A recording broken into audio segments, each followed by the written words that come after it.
Hello and welcome. Today we are playing Treachery online. This is a browser-based game based on the board game Dune, originally published in 1979 by Avalon Hill. It was republished in 2019 by Gale Force 9. The republication had a few changes to the rules, approximately between 3 and 5%.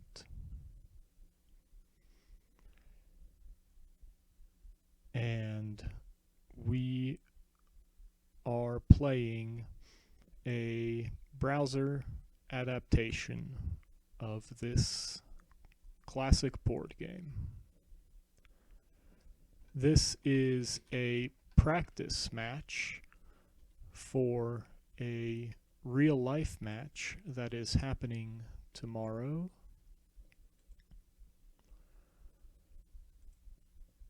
We will be playing a standard length game of 10 turns, and we will be playing with the original 6 factions, as well as the advanced rules. And this should accurately simulate the game tomorrow. We will also be playing with the Mentat, which is a quality of life rule. Tomorrow, I will have to mentally keep track of all information.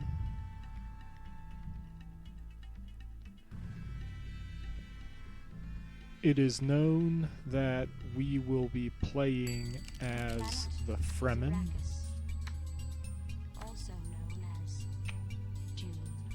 So we will play as the Fremen in this game. Now, I might be unaware of how to correctly do this, but it also might be that this part of the game is a bit broken. So what will happen is that the Baron will be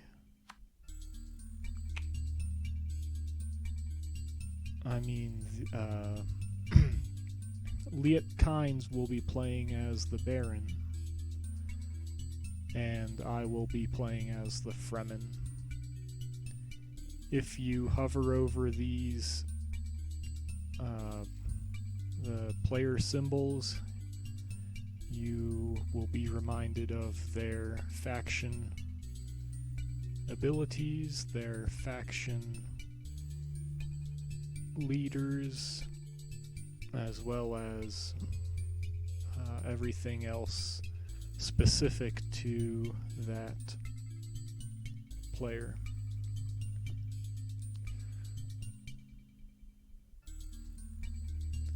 Okay. The Bene Gesserit have predicted a winner of the game.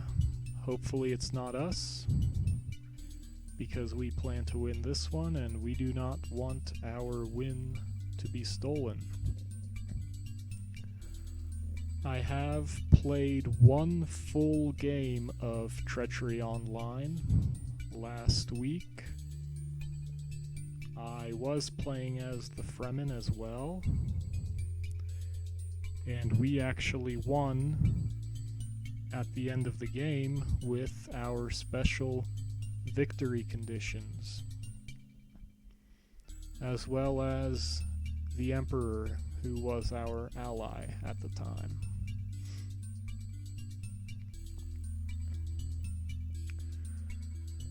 The first major decision we have to make is which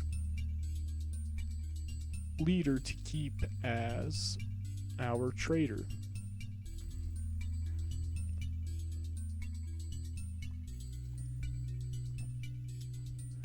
And the way the trader works is if during battle you are facing an opponent of which you have their leader and they play that certain leader, you automatically win that combat. Now we have a couple options here. Most of them are not that great. We could go with Canon, Dr. Wellington Ue,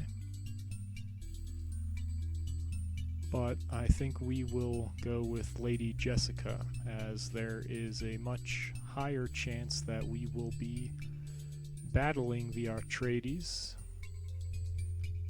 for a important territory, and there is a good chance that they will play Lady Jessica, as it is one of their highest valued leaders. Okay. Our strategy, by the way, in this game is going to be to control the spice. And this means that we are going to try to deny specifically Atreides and Harkonnen as much spice as possible. If we control their spice flow, we can effectively disable them from winning. We will again try to ally the Emperor, as they have a very large spice income as well, which they do not have to work for as much. However, if the two factions that have the greatest spice income are allied, there is a very small chance that that alliance will not win. But of course there is a lot of luck that goes into that strategy as well, and we will do our best to mold the luck in our favor. To begin, we can deploy 10 forces on one of these 3 territories.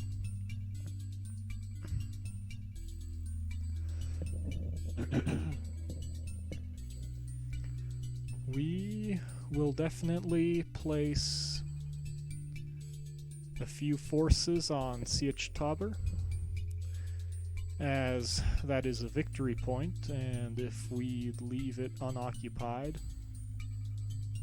it just invites other factions to claim that victory point as their own. And as the Fremen are not particularly strong in being able to capture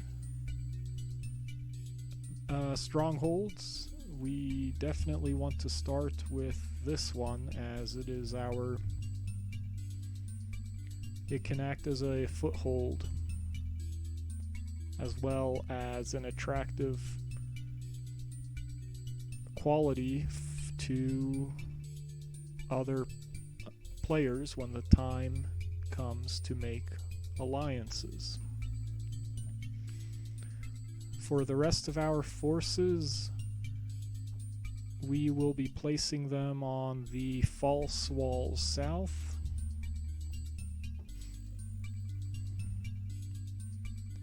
and it doesn't matter too much which sector So we will do the west sector.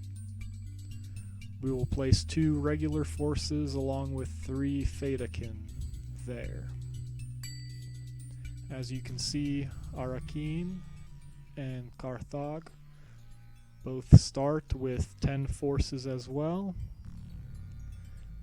from the Atreides and the Harkonnen. We have to dial a number to determine storm movement. This number is between 0 and 20. I don't really have a strategy for this. We will just place it in the middle. The Bene Gesserit chose 19. This makes the storm start just forward of Carthage and Arakin, which means there will be a few turns before the storm completes 1 full rotation. I hope this will work in our favor, because one of the,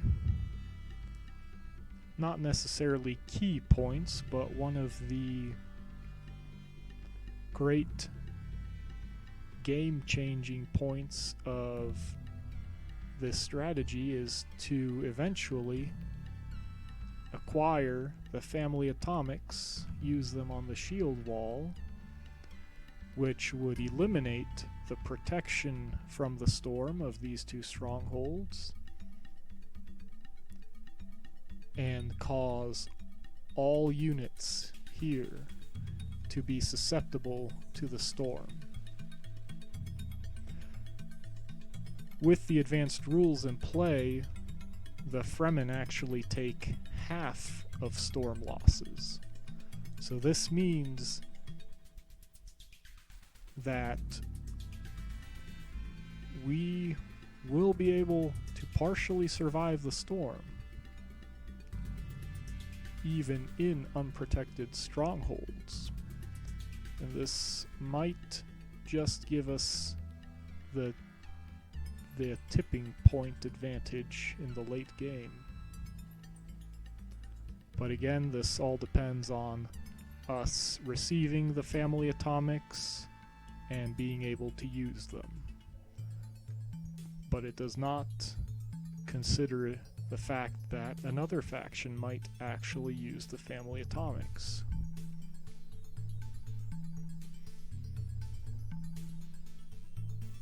Our starting treachery card is Truth Trance. This is a nice card, and I'm sure we will be able to use it at some point.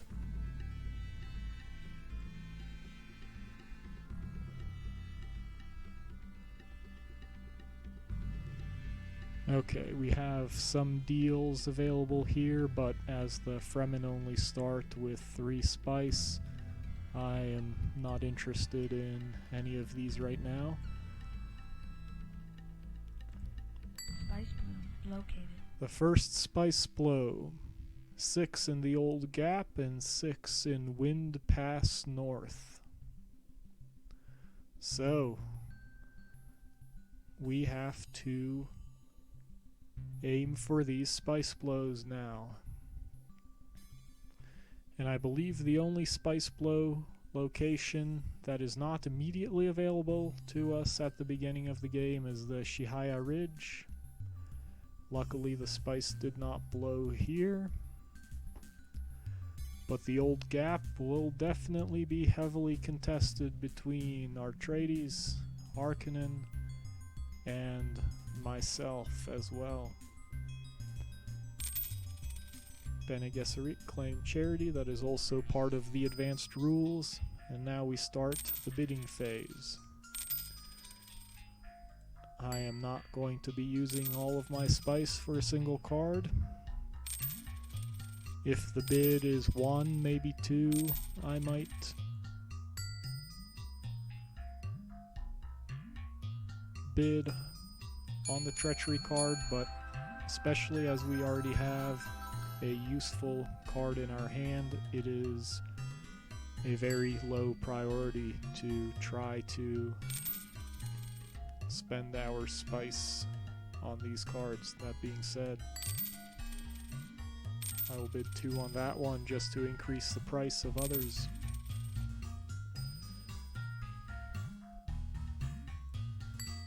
The price that others must pay, because the less spice they have, the better it is for us. As long as we are on good terms with the Emperor. Because as you will see, the Emperor receives all the spice that is bid on these treachery cards. So Atreides won that card for 3 spice, and the Emperor received 3 spice. This is why our goal will be to try to ally with the Emperor, because this would really cripple all the other factions.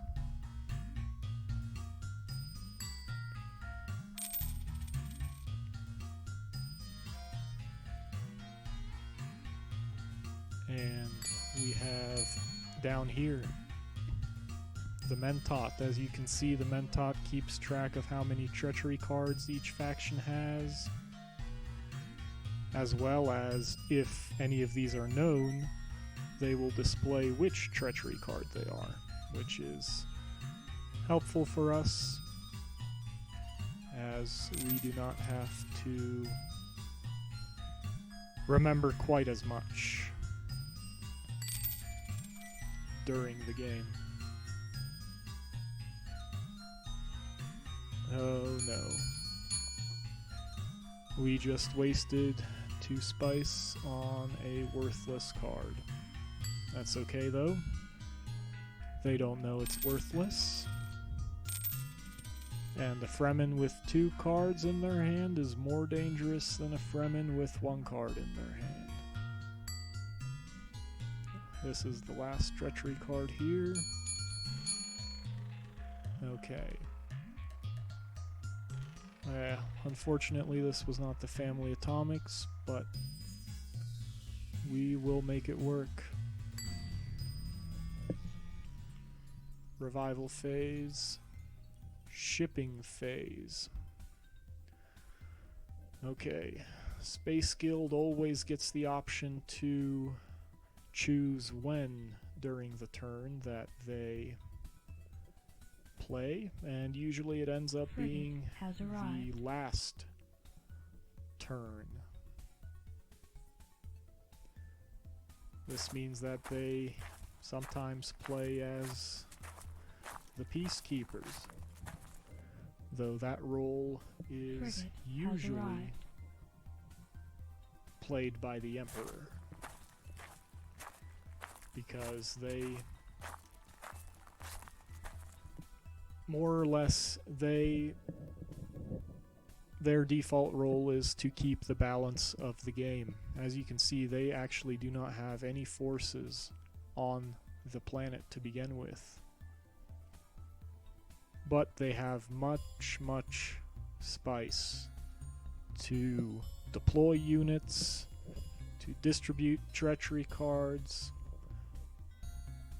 Their goal is to keep the balance of the game until they're in a position to win. We have the option of shipping forces to the planet. Now for the Fremen, it's less shipping and more traveling from the southern hemisphere. As you can see, this is the northern hemisphere of Arrakis. The southern hemisphere is mostly uncharted and mostly inhabited by the Fremen.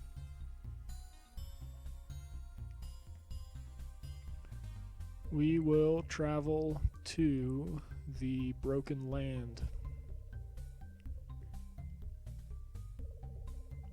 East sector. I don't think we want to travel into the storm. I don't believe that is allowed even. It might be with the advanced rules, but just to be safe, we will travel into the east sector and then move into the old gap.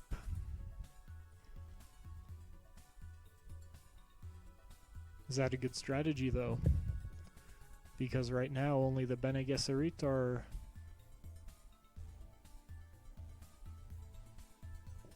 vying for the spice up there.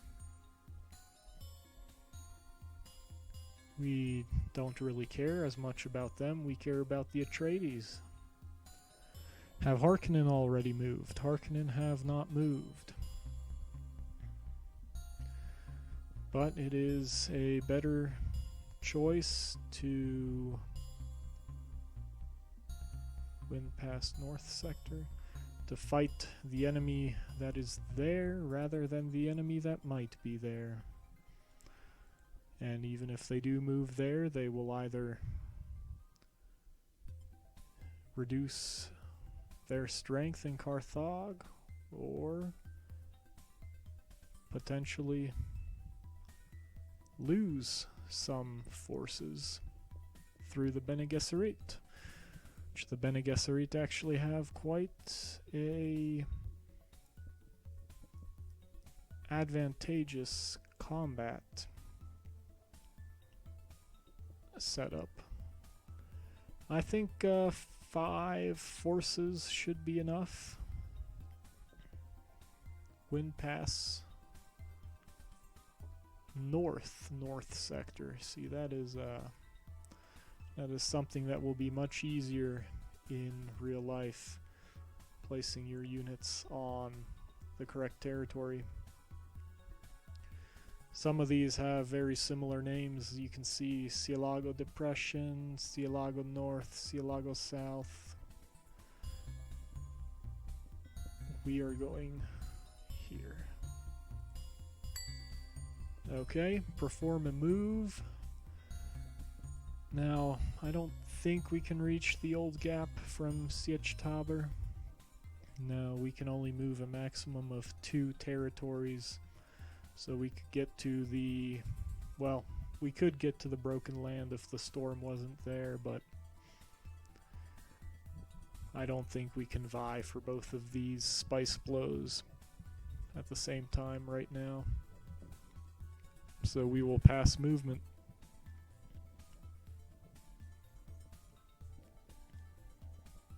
Harkonnen.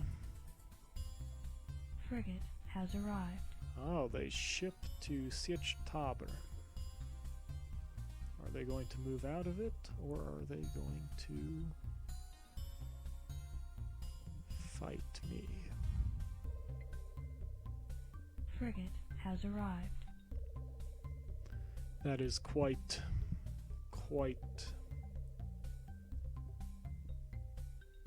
daunting. Frigate has arrived. We will have to be lucky to keep Sietch Tabor this turn.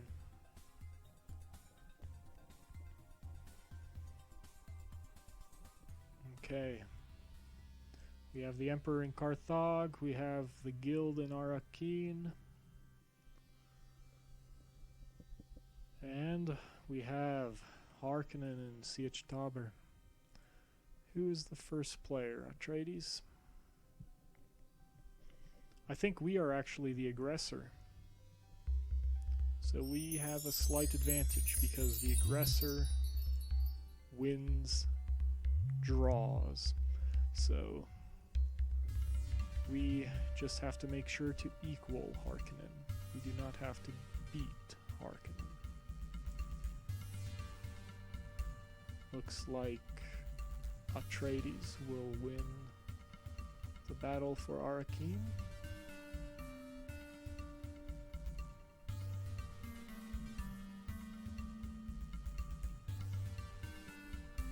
Okay.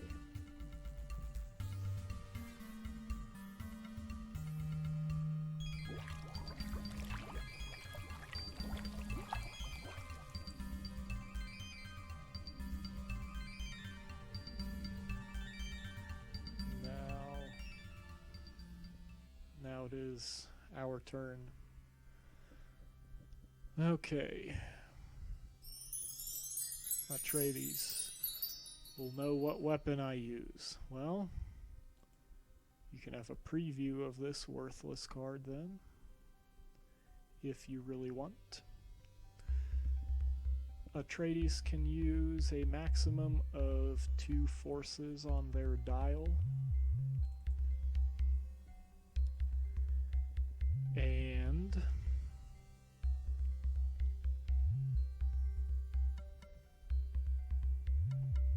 their highest leader is a 5, but they are the aggressors, so we will choose 6. Atreides has 4 treachery cards, which means there's a good possibility that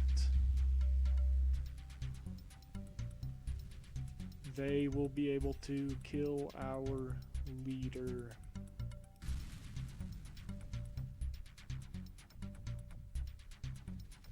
And if they kill our leader, we lose all our forces, so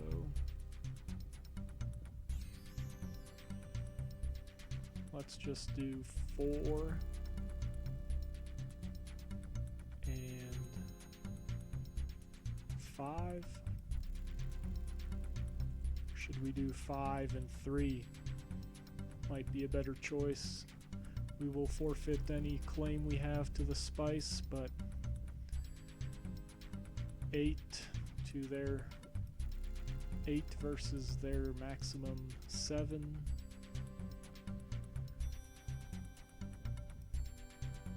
And even if they kill our leader, they would still have to sacrifice most of their units in order to gain any spice at the end. This might just be mutually assured destruction here.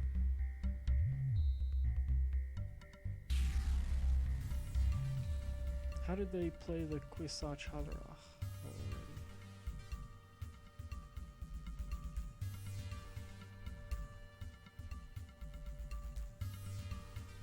I'm confused.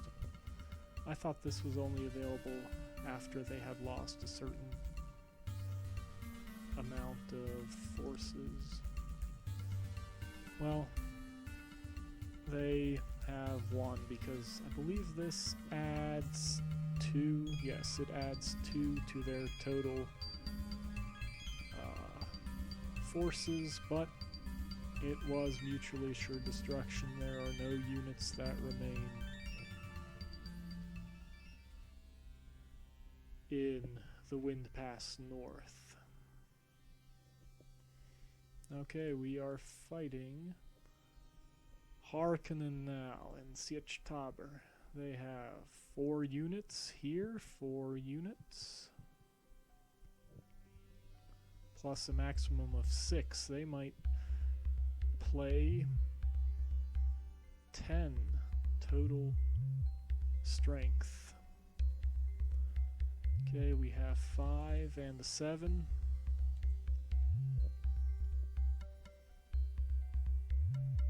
We are the aggressor. This will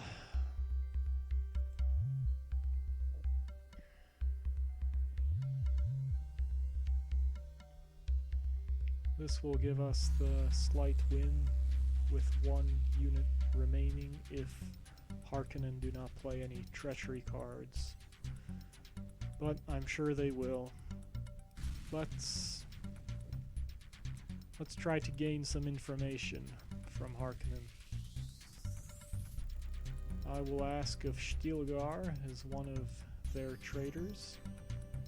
If they say no, then we know that for the future Stilgar will be safe to use against them. We will sacrifice Chani.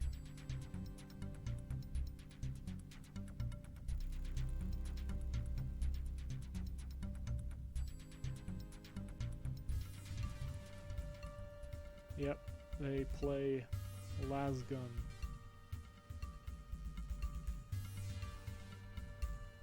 So they kill Chani 5.5 total strength. They win this battle.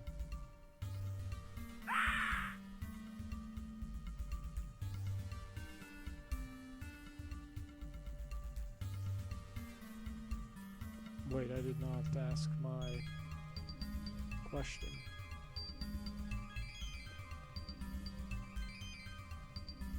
I guess we will use that another time. I must have forgotten to hit use. Oh well. We already have 10 units in the tanks.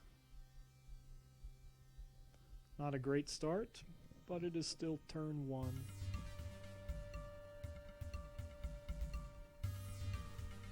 Harkonnen lose Fader Alpha. This is good for us. Which means we should have the highest remaining leader in play, which is Stilgar, and I believe the next highest is only a 5.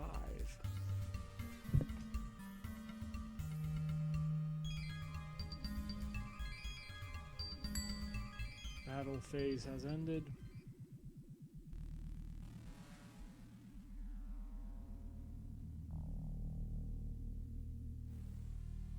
Why does Harkonnen... Oh, Sietch Tabor does not... It's not a spice yielding territory, okay? What happened... Wait, what happened here?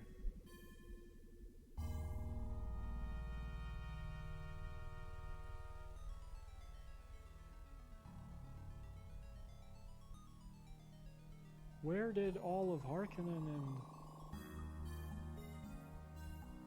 Atreides' forces go?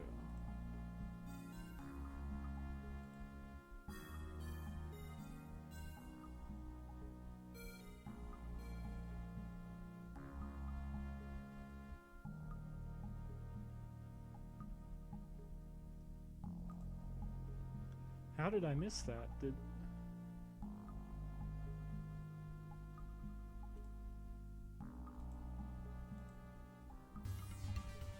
we go back?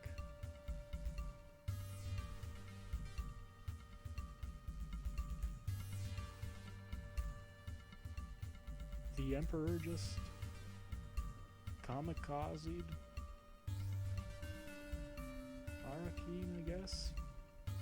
No, they kamikazed Carthage. What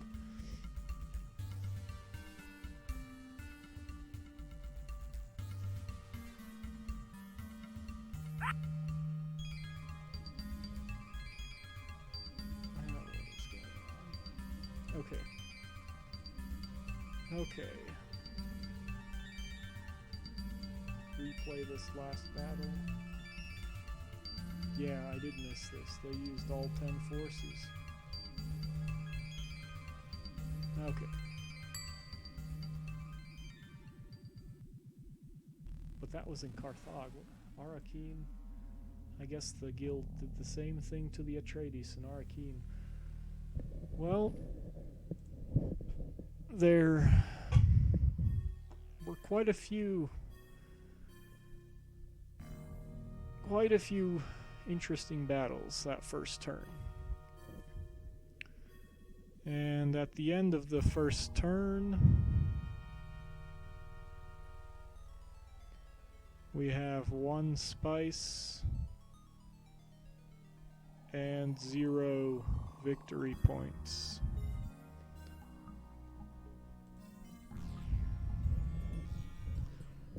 Let's try that again.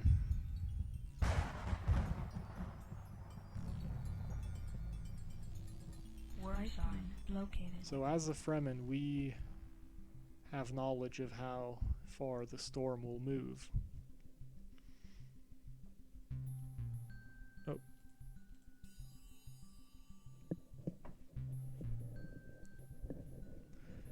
Emperor and Fremen are now allies. This is good. I was a bit lost, and they actually allied with the Atreides first, but I think they made a good choice by allying with us instead.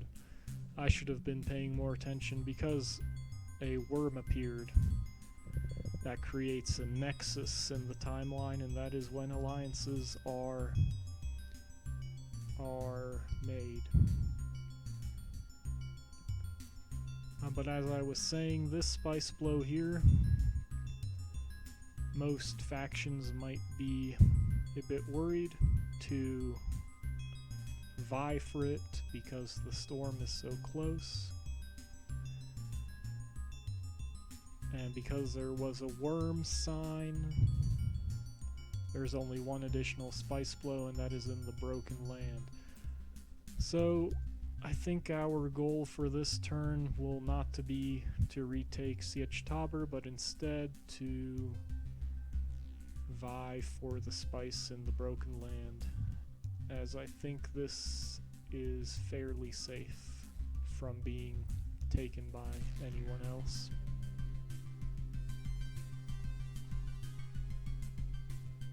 We still have 5 forces in the False Wall South, and we should try to keep these alive for as long as possible, as we can only bring forces into this side of the planet, this hemisphere. I'm not sure where the prime meridian is on this planet. I could maybe make the argument that it is this line of longitude right here. That would split Carthage and Arakin, which would make sense. And that would make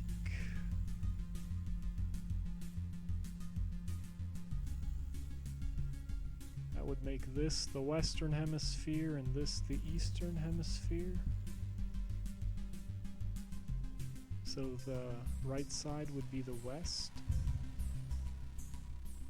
Yeah, the right side would be the Western Hemisphere, and the left side is the Eastern Hemisphere. So you can see by this outline, this yellow outline, we can only bring troops into the Eastern Hemisphere. It is, the actual rules is, the language is the Great Flat, or any territory within 2 territories of the Great Flat. Anyway, we now have an ally, the Emperor. They own 12 spice.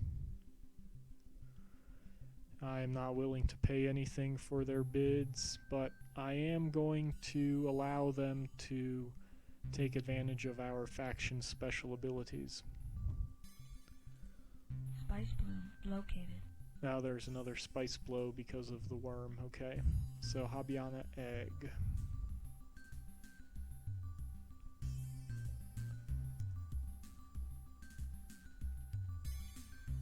Yeah, I don't think anyone's going to be going for that as well. Charity now bidding. So this is where it might get a bit more interesting. We can bid using the Emperor's spice. So we will definitely do that, because what's better than taking advantage of your ally?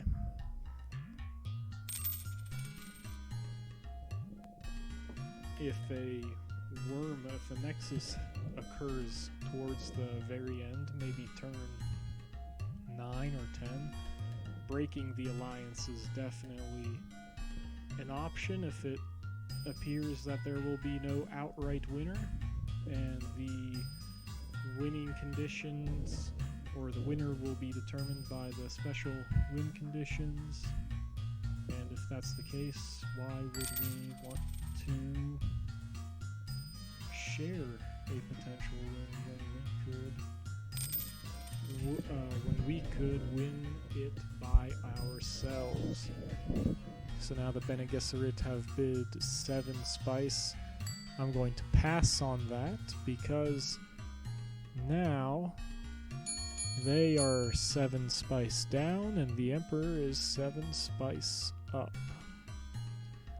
Next card, I have a better chance of winning this for less.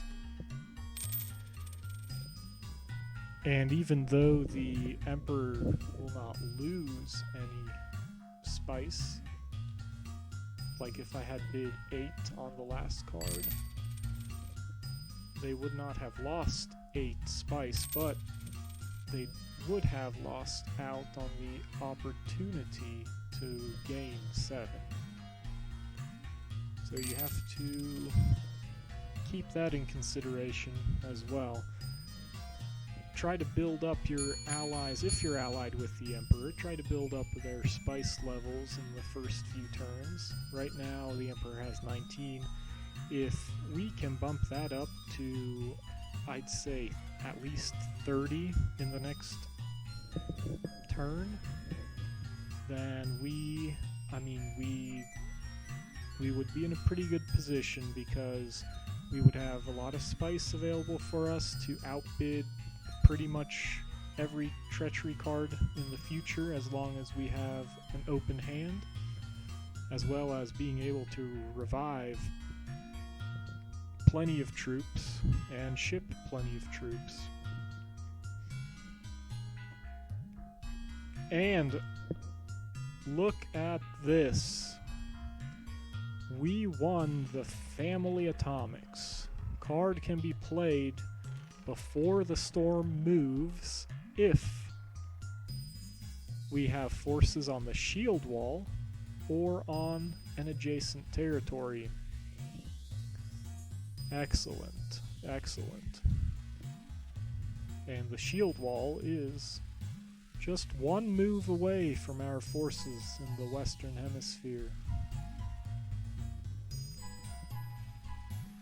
It would not be quite a good time to play that right now, as we would only be killing the Bene Gesserit, but it is very, very nice that we received this card early in the game, as the only way we can lose it now is if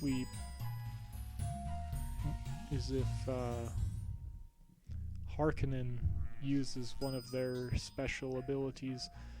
And I believe they would have to use a Karama card for this, but at one point during the game they are able to combine their hands with the hands of another faction and select the better half of those cards and place it back in their own hand, while the other person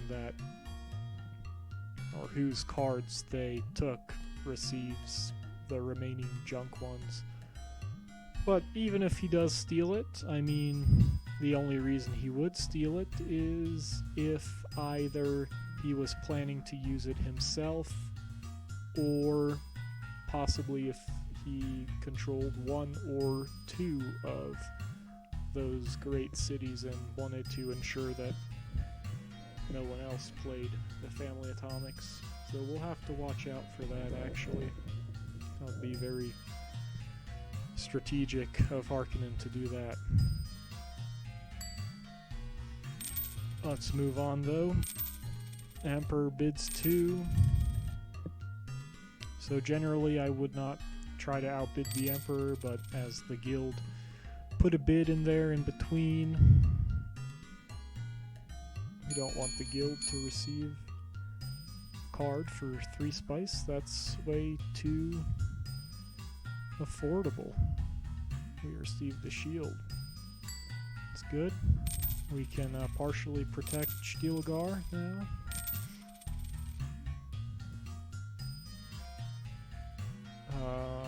Yeah, let's bid on this one too.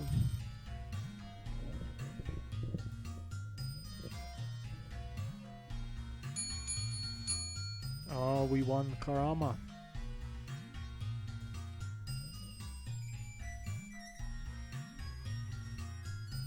Okay, so I don't think I've actually had this card before. You can either bid any amount of spice on a card. That's relatively useless for us at this point, as we can use the Emperor's vast riches. Oh, you know what? Look at this. I did not catch this before, but a whole three of their initial trader or initial leader tokens were 3 of ours. So just like we had 3 of the Atreides' tokens, they had 3 of ours. And now we know that the Shutout Mapis, Stilgar, and Chani are all safe to use. This is quite interesting. Okay, but the other thing that we are able to do with this Karama card is once per game we can use it to prevent a faction advantage. So that's all of this.